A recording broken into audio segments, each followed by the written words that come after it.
ಬಾಳು ಬೆಳಗುಂದಿ ಅವರ ಪತ್ನಿ ಮಾಲಾಶ್ರೀ ಅವರು ಇವರೇ ನೋಡ್ತಾ ಇರ್ಬೋದು. ಮಾಲಾಶ್ರೀ ಬೆಳಗುಂದಿ ಅವರು ಕೂಡ ಗಾಯಕಿ, ಅವ್ರಿಗೂ ಕೂಡ ತುಂಬಾನೇ ಫ್ಯಾನ್ ಫಾಲೋವಿಂಗ್ ಕ್ರೇಜ್ ಇದೆ.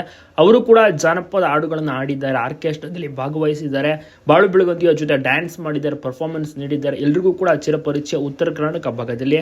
ಮಾಲಾಶ್ರೀ ಅವರು ಬಾಳು ಬೆಳಗುಂದಿ ಅವರನ್ನ 1.5 ವರ್ಷದ ಹಿಂದೆ ಮದುವೆ ಮುದ್ದಾದ ಮಗ ಕೂಡ ಇದ್ದಾನೆ, ಭಗತ್ ಅಂತ. ಆಗ ತುಂಬಾನೇ ಸಾಂಗ್ಸ್ ಪರ್ಫಾರ್ಮೆನ್ಸ್ಗಳನ್ನೆಲ್ಲ ಮಾಡ್ತಾ ಇದ್ರು. ಮದುವೆಗೂ ಕೂಡ ಮುಂಚೆ ಆರ್ಕೆಸ್ಟ್ರಾದಲ್ಲೆಲ್ಲ ಒಟ್ಟಿಗೆ ಹೋಗಿ ಪರ್ಫಾರ್ಮೆನ್ಸ್ ಅನ್ನ ನೀಡಿ ಜನರನ್ನ ಖುಷಿ ಪಡಿಸ್ತಾ ಇದ್ರು. ಆರ್ಕೆಸ್ಟ್ರಾ ಅಂದ್ರೆ ಉತ್ತರ ಕರ್ನಾಟಕ ಭಾಗದಲ್ಲಿ ಸೂಪರ್ ಆಗಿ ನಡೆಯುತ್ತೆ. ಕಲಾವಿದರು ಅಂದ್ರೆ ಬಾಳು ಬೆಳಗುಂದಿ ಸೇರಿದಂತೆ ಬೇರೆ ಬೇರೆ ಸಾಕಷ್ಟು ಕಲಾವಿದರಿದ್ದಾರೆ ಜಾನಪದ ಭಾಗದಲ್ಲಿ.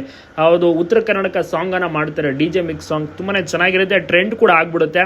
ಮಾಲಾಶ್ರೀ ಅವರು ಕೂಡ ಅಷ್ಟೇ ಇದೇ ಒಂದು ಭಾಗದವರಾದಂತ ಕಾರಣ ಆ ರೀತಿಯ ಒಂದು ಸಾಂಗ್ ಅನ್ನ ಆಡಿ ಫೇಮಸ್ ಆಗಿದ್ದಾರೆ. ಕೆಲವೊಂದಿಷ್ಟು ಅಪರೂಪದ ಕ್ಷಣಗಳನ್ನ ನೋಡ್ತಾ ಇರಬಹುದು. ಅದ್ಭುತವಾದಂತಹ ಜೋಡಿ ಅಂತ ಹೇಳ್ಬೋದು. ತುಂಬಾನೇ ಸಪೋರ್ಟಿವ್ ಆಗಿದ್ದಾರೆ ಇಬ್ರು ಕೂಡ. ಬಾಳು ಬೆಳಗುಂದಿ ಸರಿಗಮಪ ಗ್ರ್ಯಾಂಡ್ ಫಿನಾಲೆ ಎಲ್ಲ ಬಂದಂತಹ ಟೈಮ್ನಲ್ಲಿ ಕೂಡ ತುಂಬಾನೇ ಸಪೋರ್ಟಿವ್ ಆಗಿದ್ರು ಪತ್ನಿ ಮಾಲಾಶ್ರೀ ಅವರು. ಇವರ ಒಂದು ಜೋಡಿ ಹೇಗಿದೆ ತಪ್ಪದೆ ಕಮೆಂಟ್ ಮಾಡಿ. ಇದೇ ರೀತಿ ಒಂದು ಜೋಡಿ ಮುಂದುವರೆದು ಇನ್ನಷ್ಟು ಹೆಸರು ಮಾಡಲಿ ಎಂಬುದೇ ಜನರ ಆಸೆ.